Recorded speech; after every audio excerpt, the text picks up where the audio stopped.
Ngayong araw ay tatawid kami ni Inday papunta sa isang isla dito sa aming bayan para maghanap ng mga taong karapat-dapat tulungan.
Mamadali po si Dodong. Nagmamadaling bumaba. Sige, kaya mo. Kaya mo. Dadala ka dyan. Pahabaan mo. Pahabaan mo. Wala ka.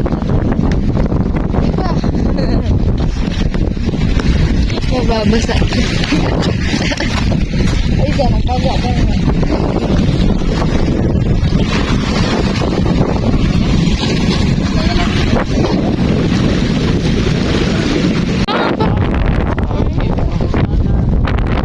Liwanag nga.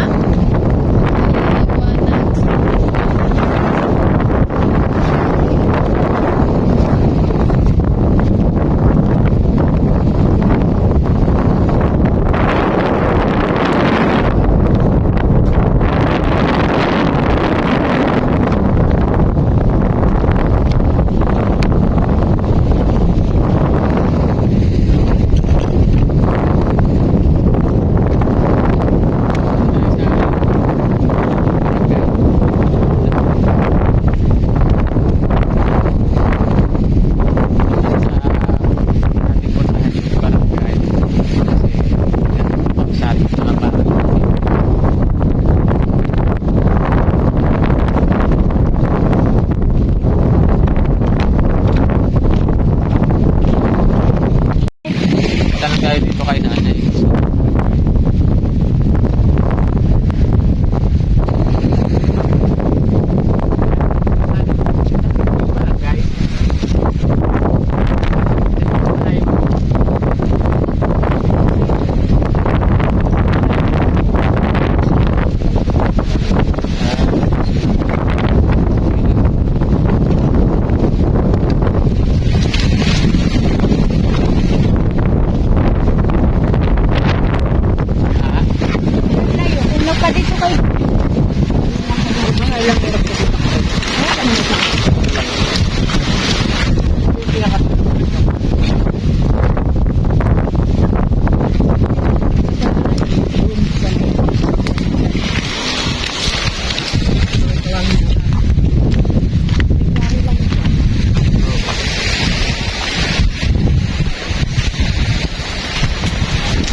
Po yung barangay nila.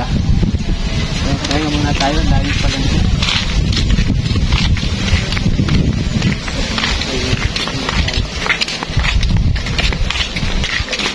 Pabili po. Ay, may ano po kayo dyan po? Ayaw ko. Tubig. Iniwanan mo yung tubig. Coke na lang po isa maliit. Yung plastic bottle.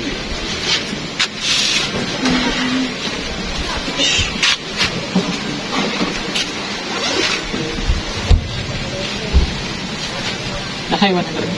Sige.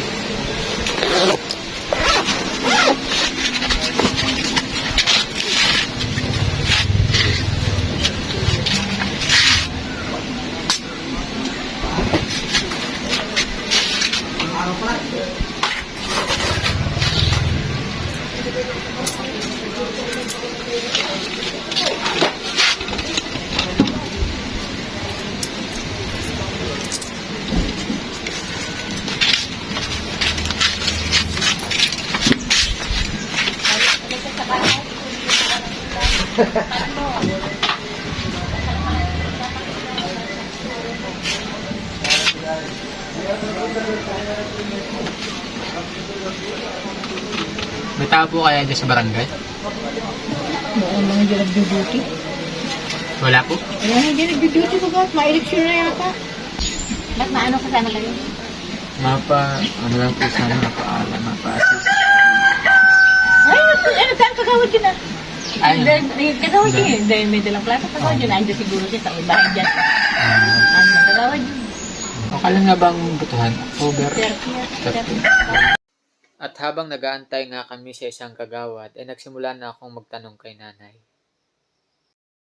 Sobrang hirap po ba? Pero yung walang dito tsaka yung masipag sa pamilya. Mga single parent. Yung isang bahay ngayon dyan, yung isa. Ito po yung kasunod. Oh, yan. At sa aming pagtatanong-tanong ay nadaanan namin ang dalawang babae na nagkukwentuhan sa tabi ng daan.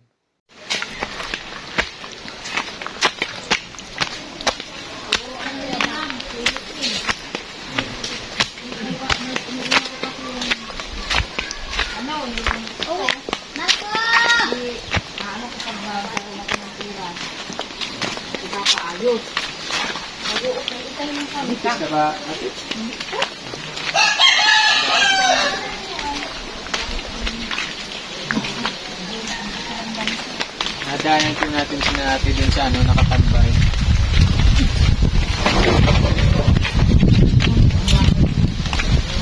Ito yung bahay nila.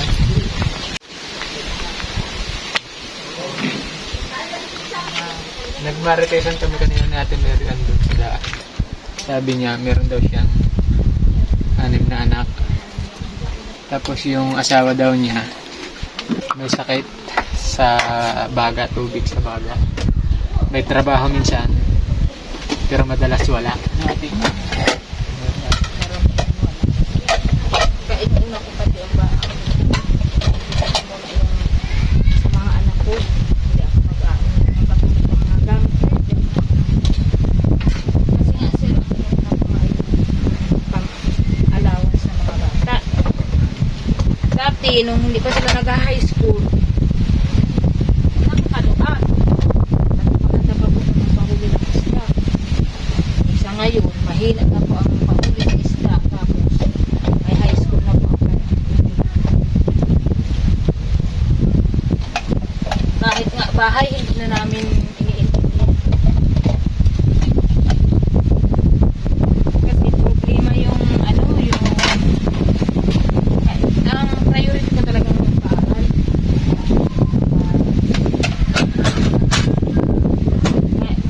Ay wala man minsan ano ko yung asawa ko.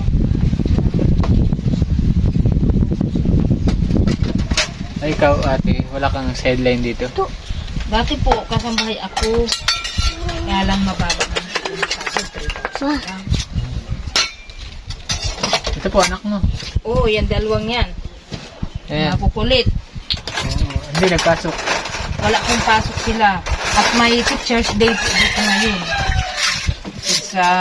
Mamaya nga po may kami, may induction kami mamaya sa school. Anak kong isa, kasali sa program. Yung anak mo ate na panganay, anong grade na? Grade 10 po. Yung pangalawa. Grade 10 din po yun. Para si Riten. Bakit magkasabay ng grade 10? Kasi po yung noon po kasi nag-drop out yun ng 2 taon. Kasi naoperahan po yun sa yung pigsang taon po baga. Muntik na siyang maging cancer. Wala kong masyadong kita sa isda ngayon.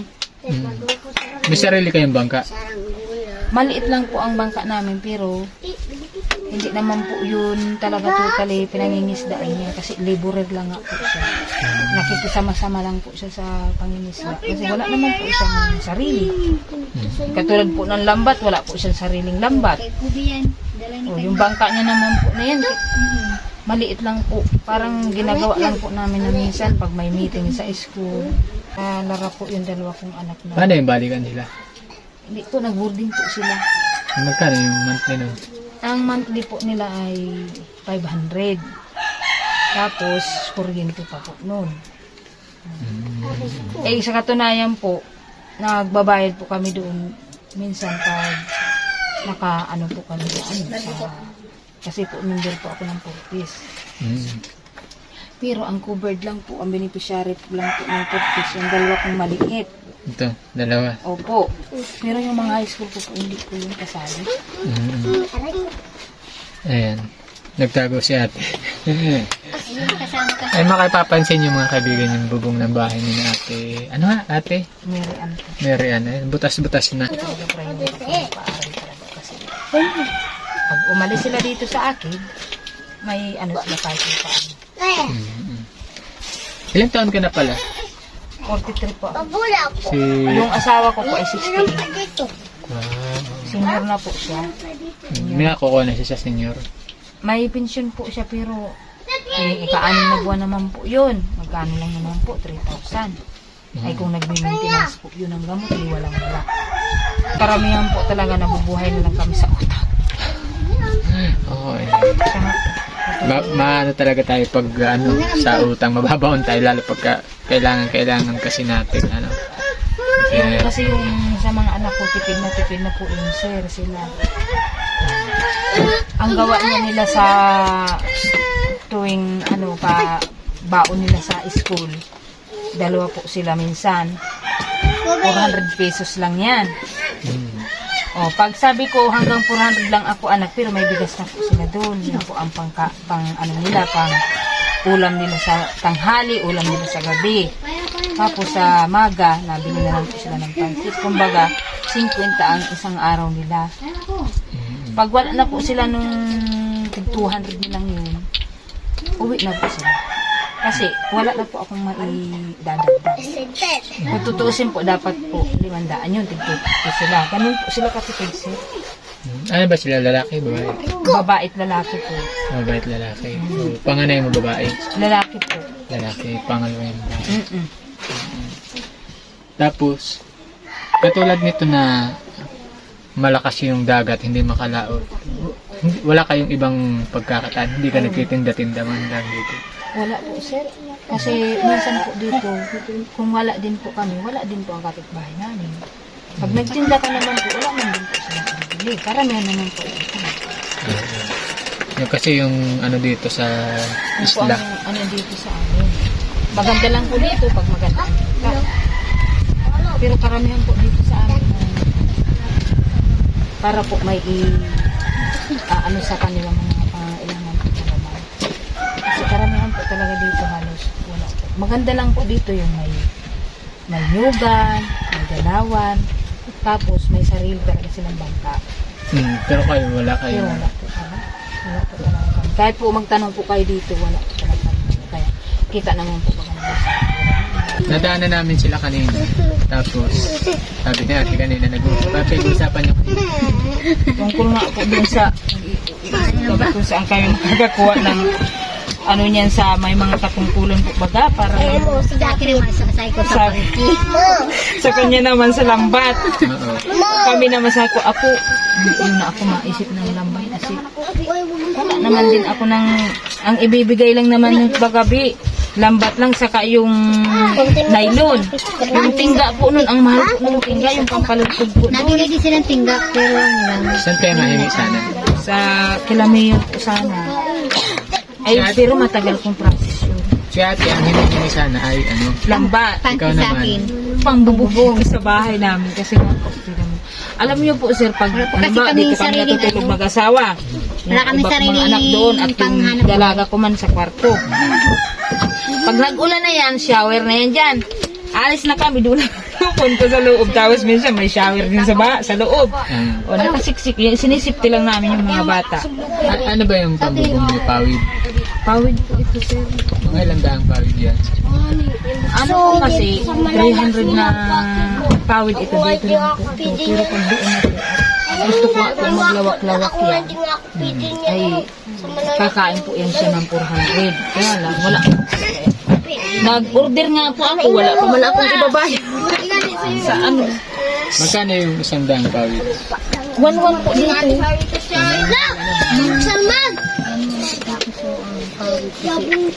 Siguro sa mga materialis, yung kawayan po kaya sir ay Saan pa yun gagaling? doon pa po ako nag-order sa Kayaan. Opo, May kawayan. may mga kawayanan pa po. Tapos, sino na yung magawa niyang ano yan? Ano na lang, minsan kami po mag-asawa para lang po hindi na kami makalibo. Kasi ang libo po dito ay karamihan po ay 500. Kung mapatulong pa po dito. Ay, kaysa ilibor namin, kami na lang po ang gumagawa. At siyempre po, ibigay namin allowance po tayo. Ayun mga kaibigan, nakikita niyo yung bubungan naman nila. Oh. Tingnan niyo. Ayan po ang mga gamit na.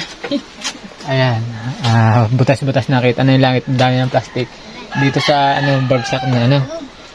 Ayan, di sa kwarto naman, hindi pa naman. Hindi pa naman po sir, pero may tulog na rin po. Ito din. May mga silupi na rin po yan doon sa loob. Nilagyan ko lang po ng silupi sir, para hindi lang po mag-ano. Pero mas malala po talaga dito sa loob. Medyo ang inayos-ayos lang po namin. Kasi yung mga damit po ng mga anak na ito. Siyempre doon po sila natutulog. Meron ako dito ano. Bigyan kita ng wala na pati yata. Wala na. 2,000.